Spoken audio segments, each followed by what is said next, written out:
Well, hello. Hello, Michigan.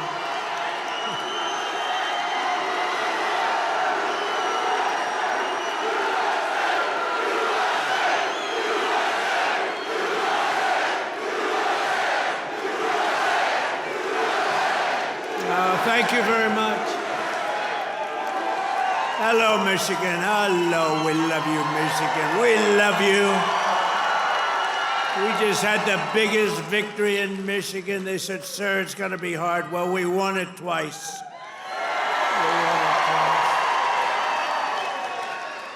We actually won it 3 times. You want to really know that?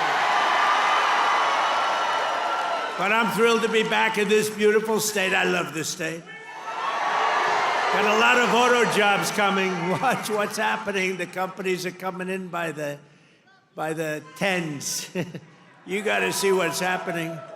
They all want to come back to Michigan and build cars again. You know why? Because of our tax and tariff policy. They're coming from all over the world. They're coming up and they're opening up plants and they're talking to us all day and all night. They want to get here and they're coming in at levels you've never seen before. And I want to thank the auto workers for your support. That was great. But I'm thrilled to be back in this beautiful state with thousands of proud, hardworking American patriots. And we're here tonight in the heartland of our nation to celebrate the most successful first 100 days of any administration in the history of our country, and that's according to many, many people.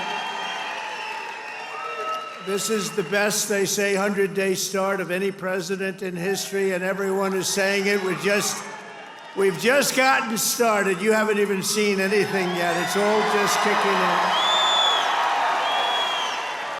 America is less safe and more expensive than it was 100 days ago. Trump's reckless tariffs are going to make high price of groceries, gas, housing, utilities, clothing, electronics, and other essential goods even worse. By every metric, Donald Trump has failed. But instead of trying to put out the fire that he's caused, he's pouring gasoline on it by cutting $880 billion from Medicaid that will make healthcare more expensive and less affordable. He wants to take food off of the table of American families, children, and veterans. And he's doing this all for one simple purpose: to put into place massive tax breaks for his billionaire donor friends. The Speaker went to the White House yesterday to get his marching orders, but if House Republicans want to avoid tying themselves to this sinking ship, they need to vote against the Republican budget bill. You'll see House Democrats fighting back at every step of the way this week and next week as Republicans try to pass their dangerous and extreme budget. We don't even understand the rationale for these tariffs because the White House has put out 2 completely different rationales. One of them is we're imposing these indiscriminate tariffs to try to strike deals to go to a zero tariff situation with other countries and have more free trade, reduce trade barriers. And then you have Donald Trump saying over the weekend, I'm doing these tariffs to create an external revenue service, to use this as a permanent revenue source to take the money that consumers are paying and inject that into the federal government. Those are completely opposite rationales, and the White House can't even figure out why it's doing these tariffs. Our strength and our focus is on improving our communities in this country. And the chaos that we see from Donald Trump is not helping that. It's not helping the fact that he said he would lower costs on day one, the failed promises. This is just a deflection by the president for promises that he has been unable and unwilling to achieve. So it doesn't concern us that he wants to play politics because he can't deliver for the American public. House Democrats look forward to exercising our viewpoints, maybe creating a little bit of good trouble and making our perspectives heard, but doing it together as a caucus family.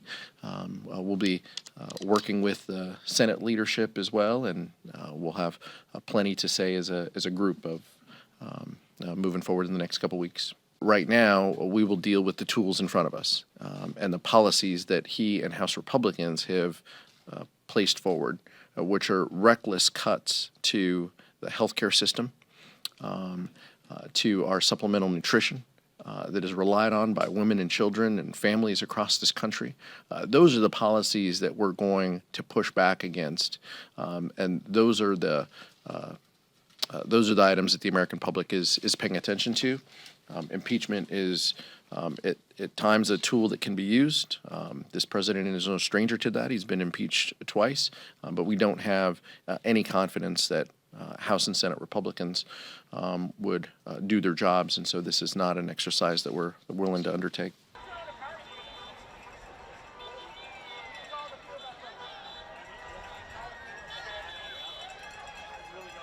I'm trying to support this country when in its moment of need. It's time to take a stand. 100 days have been too long, and the reality is we've got to get back to having a great country again and not being divided.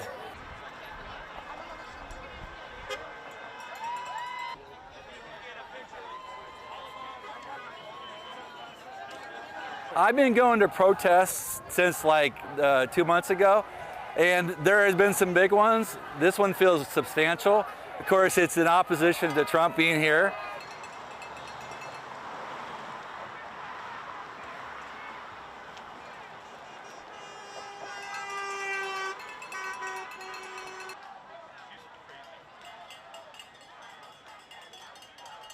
I think we feel like our country is being taken away by Donald Trump and all the people in Washington, and they're saying that they're doing us a favor, and they're not.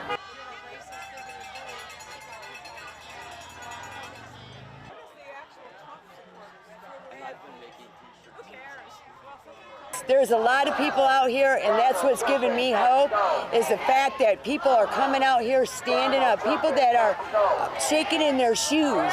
And if I can be another person that just gives people courage to stand up, then I'm going to keep doing that.